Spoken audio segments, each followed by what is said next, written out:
plagued by reboots, haunted by sequels, dominated by the same old shit. Get ready for an original podcast that will gouge out your eyeballs and skull fuck you. Starring Ginger Josh, Adam the Hair, and introducing the immortal Frank. Hold on to your butts. It's the Game Rage Movies TV Podcast.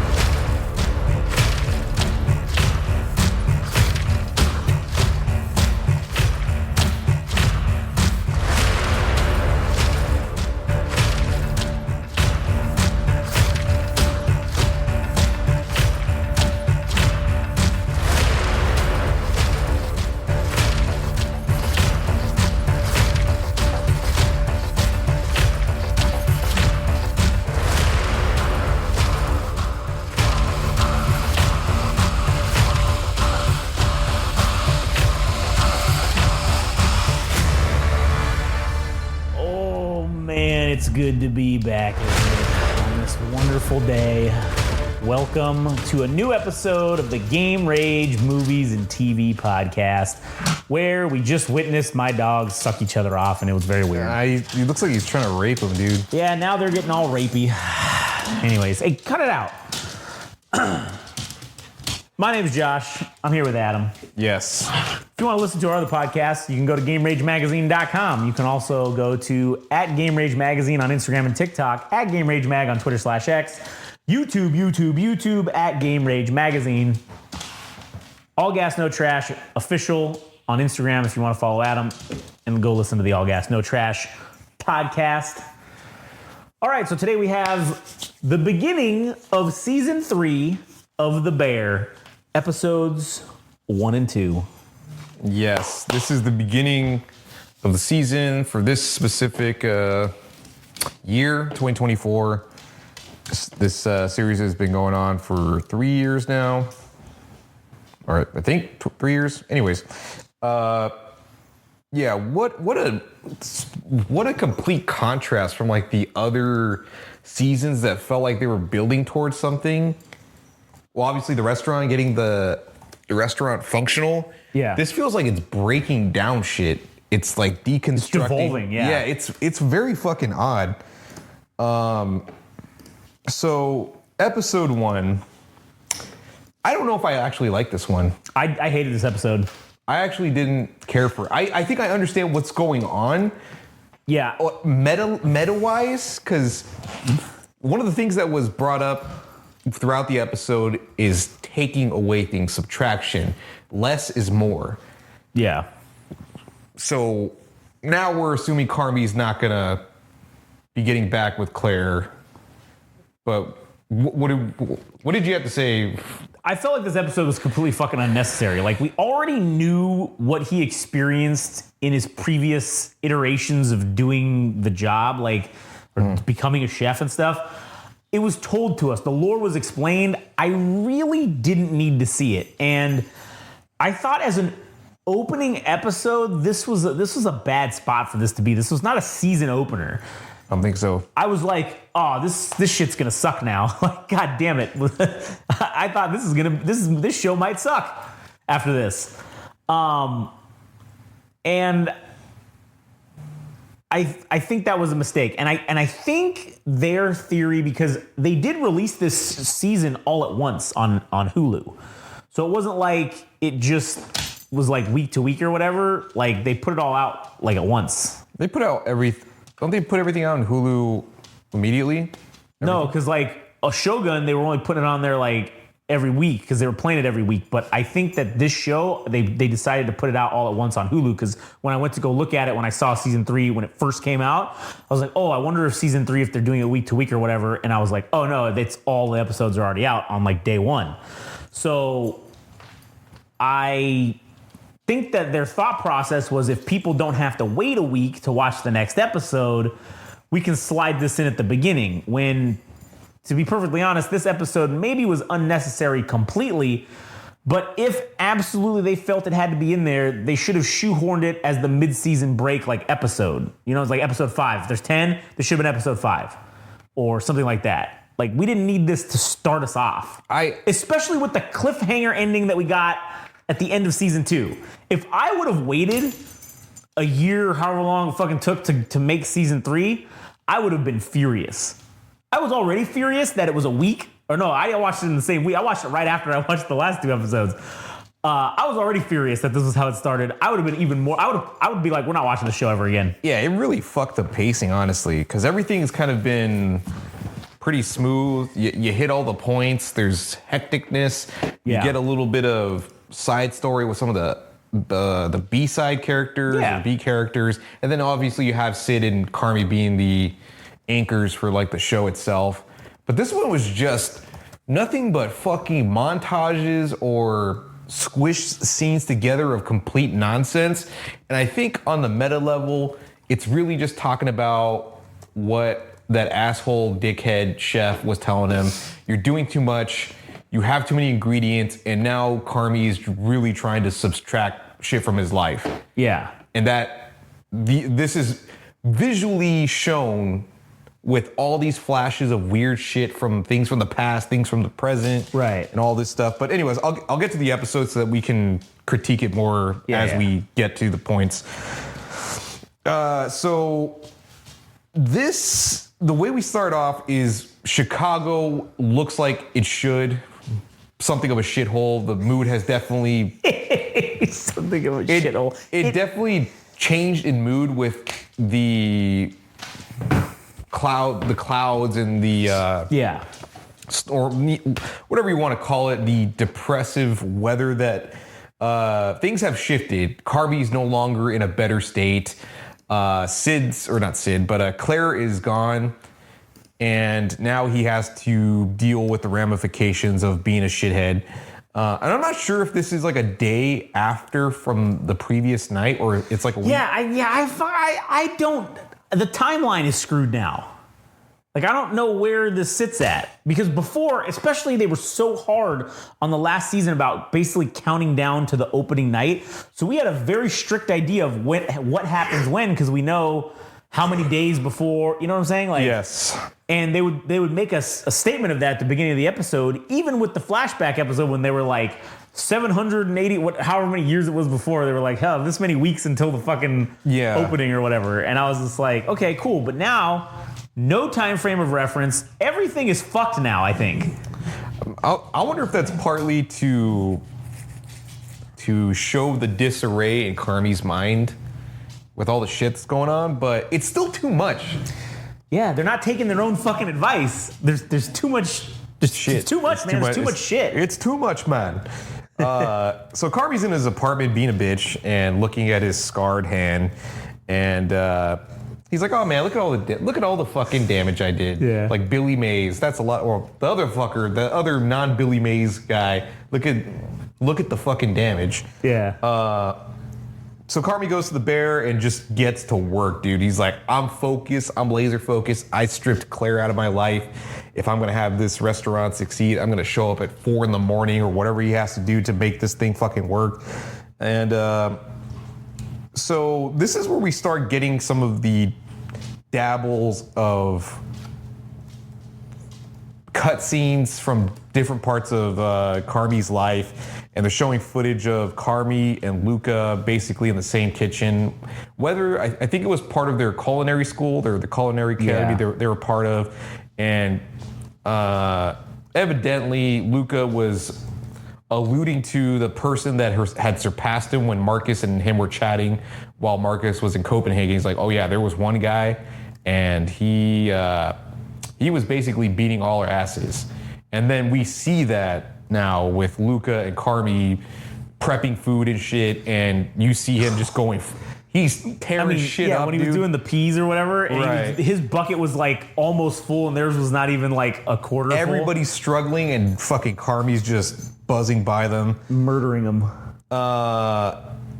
So yeah, we just see scenes of Copenhagen where it's almost the identical journey to Marcus, who had the boat that Carmy also stayed at, and yeah, it's all kind of the same beats, I suppose.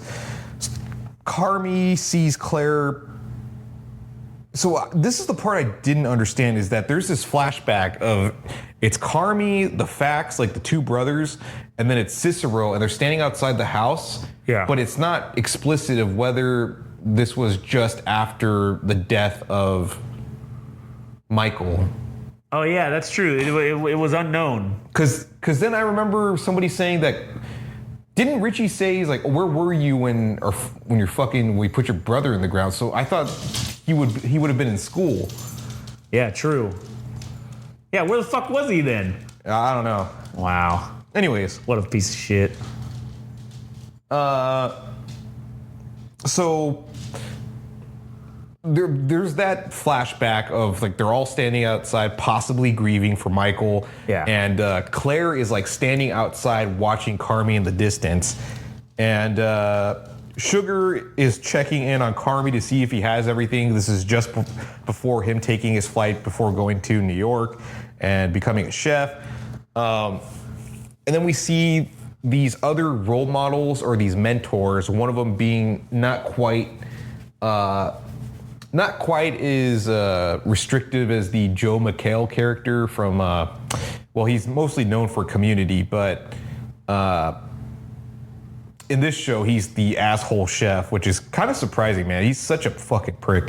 But the senior chef, the one he was working with at French Laundry, he's kind of more lenient, more passive, I suppose.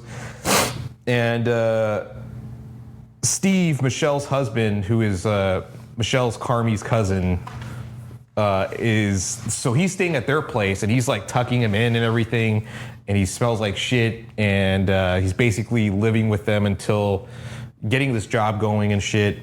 And then the dickhead chef insults Carmi pretty much incessantly, like repeatedly throughout the episode, and Carmi sees him start using tape, the infamous green tape, to mark all the ingredients and all that shit. So, and he says to Carmi, he says, "This is how you get ahead." And he points at the green tape, and it says subtraction. Yeah.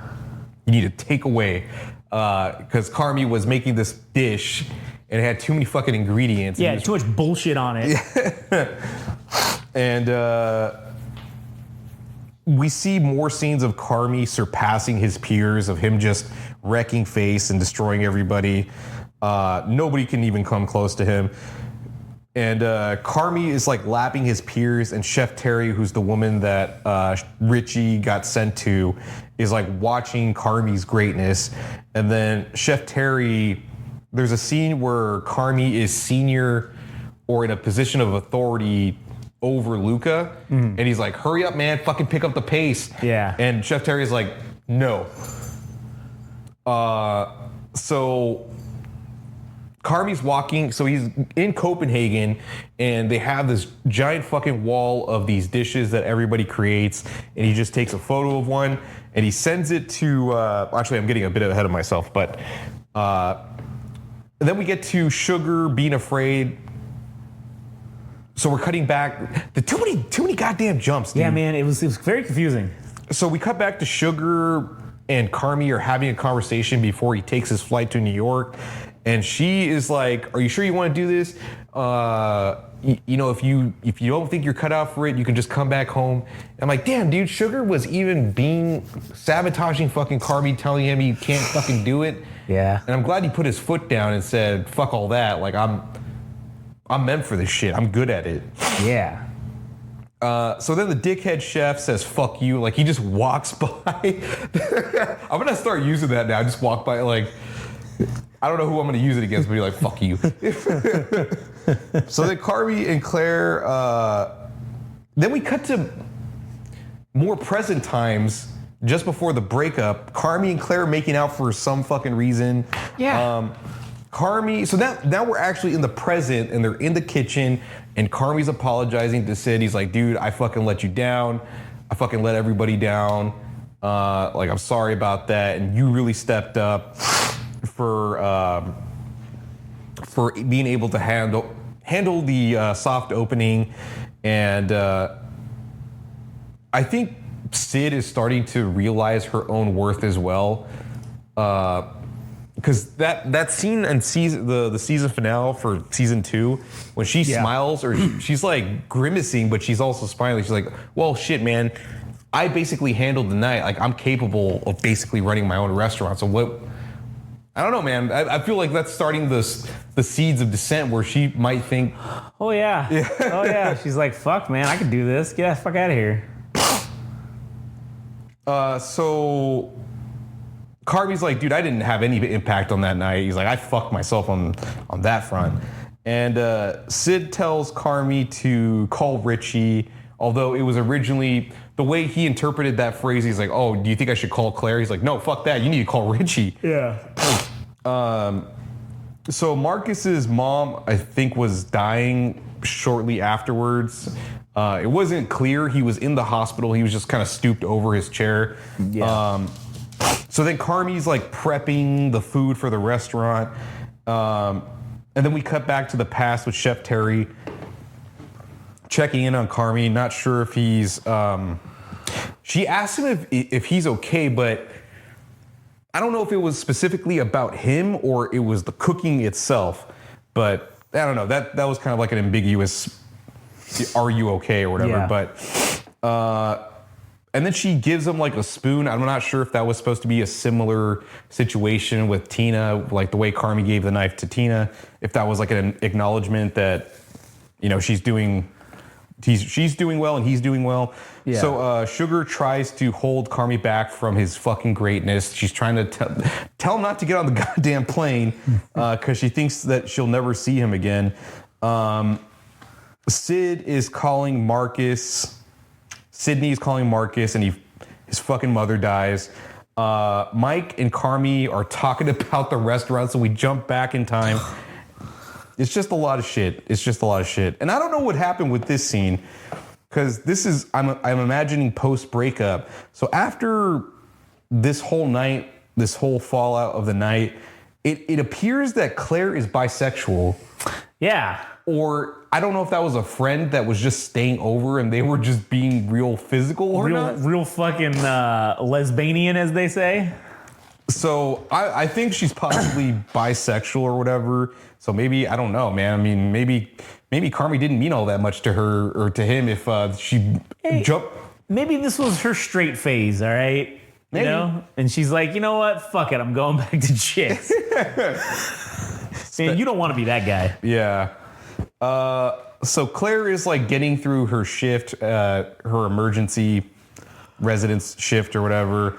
Then we cut back to Carmy and Luca working together in the kitchen. And then Chef Terry's like watching Carmy create his drawings that he is so diligently drawing all the time in his little journal. And so Carmy walks out to the wall of photos of dishes and takes a picture and sends it to Mikey. Mikey gets the photo. He's like, I don't even know what the fuck I'm looking at, but he's like, look at it. And then Tina's there also. And then we cut to maybe just before Mike actually kills himself. Richie's knocking on his door. He's like, hey man, we gotta fucking work. Like, where you at, dog? Like, what's going on? He's like knocking on the door.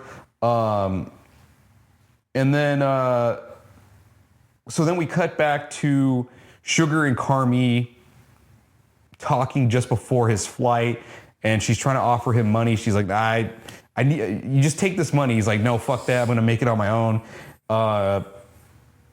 And then we get to the old chef, the one at the French Laundry, who is not the asshole chef. And he's like talking to him. He's like, do you hear the music, like the crackling of the oil and the meat itself? Yeah. Kind of like denoting the beauty of cooking itself, whereas the other guy is like making it real pain to be a chef. And then the dickhead chef shortly afterwards just starts shitting on Carmy.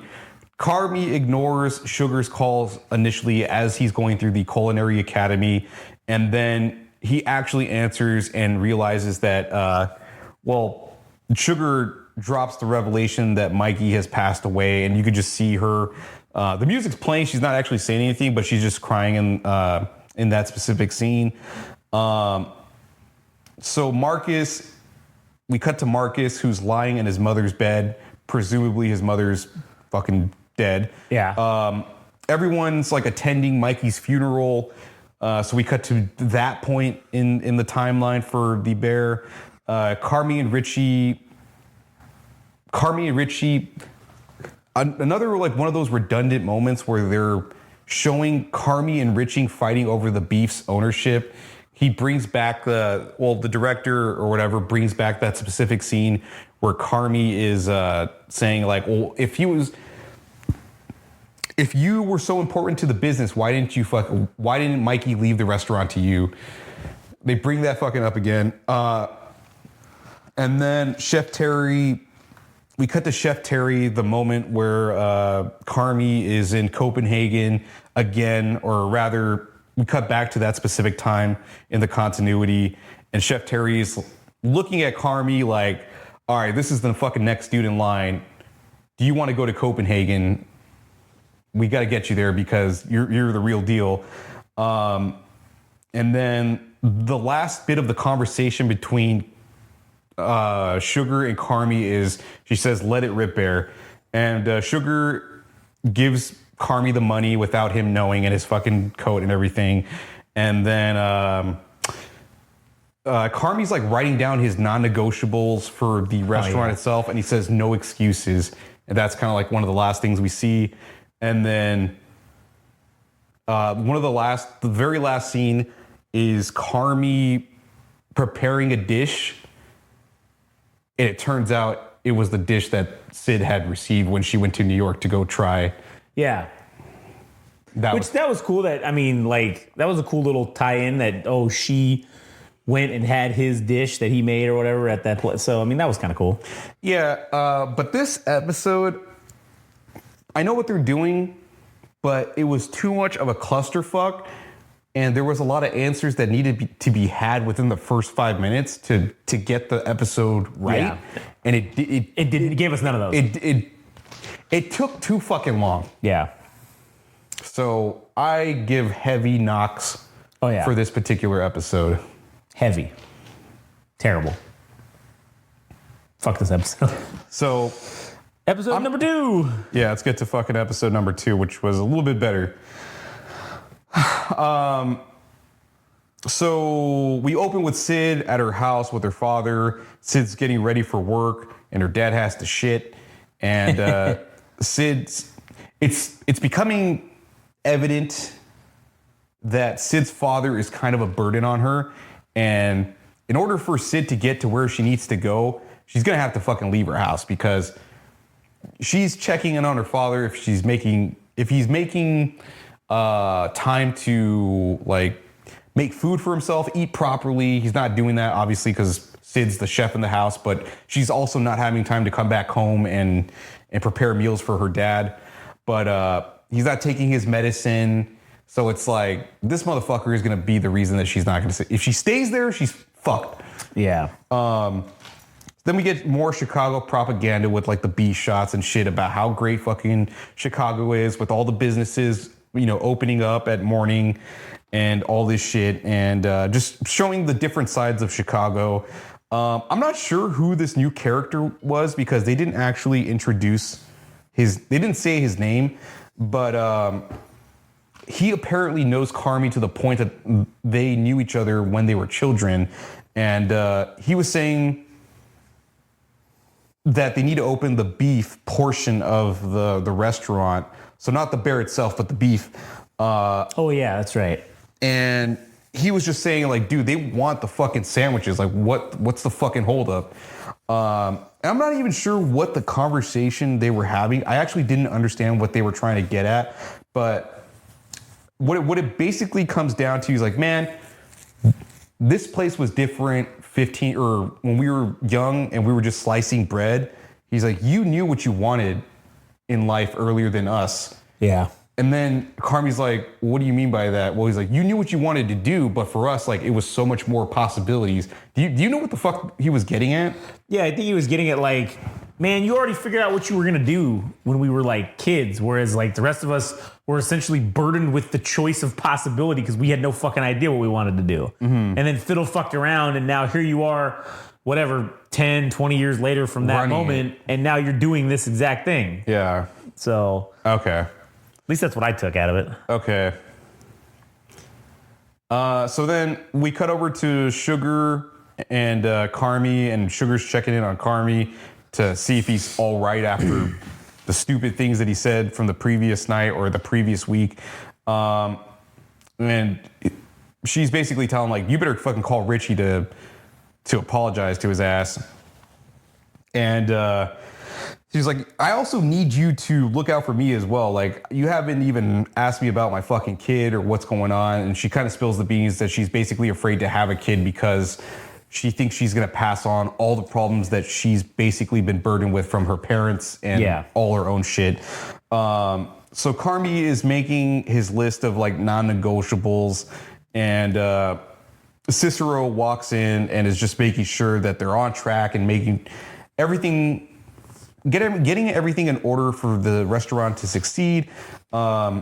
Sid sees Carmi going crazy with the new dishes. So basically, in the first episode, throughout all these flashbacks and shit, Carmi has been preparing all these goddamn dishes.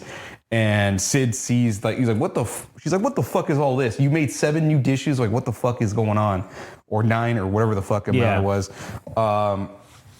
And you could already tell she's upset because basically all the work that they had put on, or all the work that she did to get to the opening, has been swiped under the fucking rug. Erased.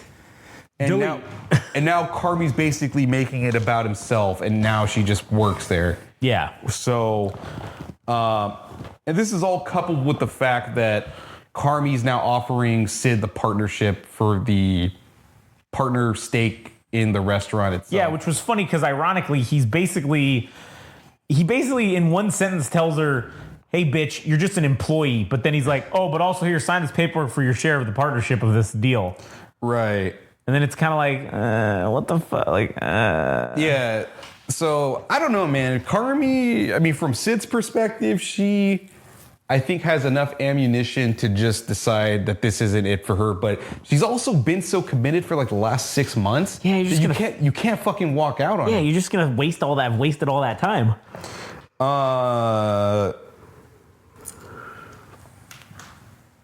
So then, at least one of the things that I've written down was that even though Sid had like saved the night, Carmi's basically not showing her respect. He is, but he also isn't, by throwing all the dishes that they had previously somewhat collaborated on under the rug, and now he's just going with what he's basically created. Let's see. Fuck me. So Carmi offers Sid the partnership stake in the Bear. Richie arrives, and then they just start going fucking at it, and he basically tells them to. The dialogue for a good 2 to 3 minutes was them telling each other to go fuck themselves. Yeah, that was funny. No, fuck you. No, fuck you. Fuck you. No, I'll fuck you. So Carmi and Richie are, beefing over fucking tables, and then it just starts going into personal attacks. Sid tries to play mediator, and then Richie apologizes. Or actually, he commends fucking Carmi, and he says verbatim, I appreciate your bravery from the locked vault. Yeah. So Richie says the front of the house is his dojo, and fear does not exist in his dojo, which is, I think, is a reference to Karate Kid with that asshole. I forgot his name. Ralph Macchio? No, the Mr. guy, Miyagi? No, the guy that was head of Cobra Kai. Oh, yeah, I don't remember what that guy's name is.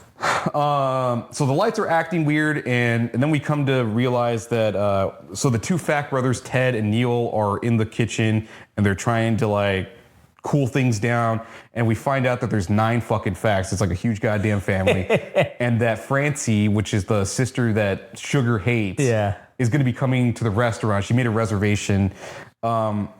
So Sid says that the bear has now become about Carmi himself, and she fucking hates that. Fack enters and walks into a bunch of chaos, basically. And Sid is like basically gonna have a stroke because there's just so much carnage as far as like the animosity between people.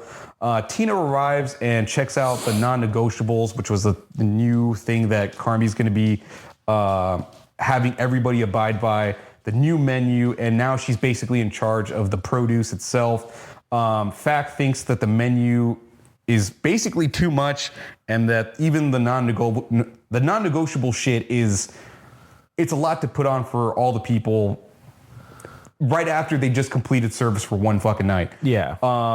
So then Ted spills the beans that he spotted Claire and that Carmi's basically ruined the relationship between them, and it's probably not reparable.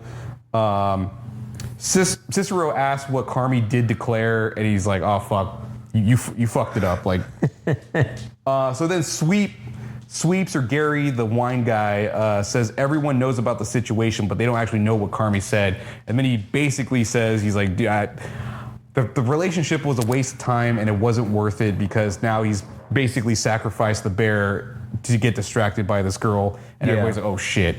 So then Sweeps is going to wine school, which is like a new development for him to also level up. And to become a sommelier. What the fuck is that? It's the guy who fucking recommends the wine. Yeah, Oh, it's shit, I like didn't he know that. fucking has that thing on, and he fucking takes in the cup, and he just shows you how to smell it. You know, all that stupid shit that they do with wine that I fucking have no idea. I don't even understand why that's a thing, but I mean, whatever. It's for fancy people, they love it. So the one thing that Richie and Carmi are working out or can even talk about is like the pricing as far as the dishes go or like the whole meal. And they come to like the conclusion that they're going to price it at $175, but they don't know whether they should just go to a service fee, like a flat fee, or they should go for tipping. And that was kind of a big whole thing. And then Marcus shows up and he basically just wants to bury himself in work after the fact that his mother died. Sid delegates out new hires, or rather that they want a new hire. New employees for the people that ended up walking out because of the situation's too toxic. And then Marcus has a conversation with Carmi. He's like, what do you think about the non-negotiables? And he's like, I'm fucking in. Yeah. So now he's going to become a psychopath. Oh yeah. Carmi reassures Marcus that he has his back and that if he ever needs anything as far as like after his mother's death, that he's all in. He's like, you should really meditate or I don't know what the fuck he told me. He's like, don't hold it in. He's like, are you taking your own advice? And he's like, no. Yeah, no, absolutely not. So then Marcus thinks that his mother wanted him to be in the kitchen when she passed away because this is where he needed to be. And then this is kind of like the big part of the episode. I think that put it over the top for me was that Marcus tells Carmi, he's like, dude, I need this to fucking work. My mom fucking died. You better fucking make this work because I have a personal stake in it, you have a personal stake in it, and everybody else does. So this thing better fucking work. Yeah, you better fucking win, bitch. It raises the stakes for what was already raised stakes to begin with. Yeah. So. Yeah, agreed. And this episode was much better than the first fucking episode. That first episode, again, was fucking completely unnecessary. I felt like it was a bad move on their part. Episode 2, we got the answers basically we were looking for, most of them in episode 1. And then, obviously, Claire is out of the picture. Hopefully she's, in fucking Lesbania with her scissoring or whatever, who knows. Scissoring the night away. And having a good time. The tone has definitely shifted from more optimism to, I mean, even the environments are like sterile and void of any kind of emotion. Yeah, it's weird. It's weird. Yeah, and he is a psychopath now. Like he has entered his psycho arc or whatever you want to call it, and he is like, no. Now, granted, I will say this was long overdue. I mean, he didn't. This is the only way that the business wins is if he becomes a psychopath, and he has now become. He is the table. Like it's over. They're gonna fucking kill it because he's on fucking point. And there, in previous seasons, it looked like he was working towards not becoming the person that ruined his life, that gave him anxiety and all that shit. Yeah. That he was trying to be a kind guiding hand for all the employees. That is out the window. That's all out the window. All that development for him to be a kind leader. It's now he's straight dictator. He is now Joe McHale. Yes. He is going to become, it's like you either die the hero or you live long enough to become the villain. Yeah, and it looked like Chef Terry was trying to correct that behavior. Yep. But Nope. it's coming out, dude. You can't change that. You can't unring the bell. Once you've been through some shit like that, that's now a part of your personality. Yeah. And a lot of people just default to that and just be like, okay, here we go, boom. Yeah, so this feels like the Empire Strikes Back for the Bear. Yeah. It's depressing. It's everybody hates each other, and this is like the high point of them starting the restaurant and everything, and nobody likes each other. Yep, now they all hate each other. So, Which is kind of how this works now. We all fucking hate each other and, until we get somewhere. until we get somewhere. And then we'll still hate each other and we'll just have money. Yeah. We'll just hate each other with money. Right. We can have fucking fights with cash and be throwing at each other.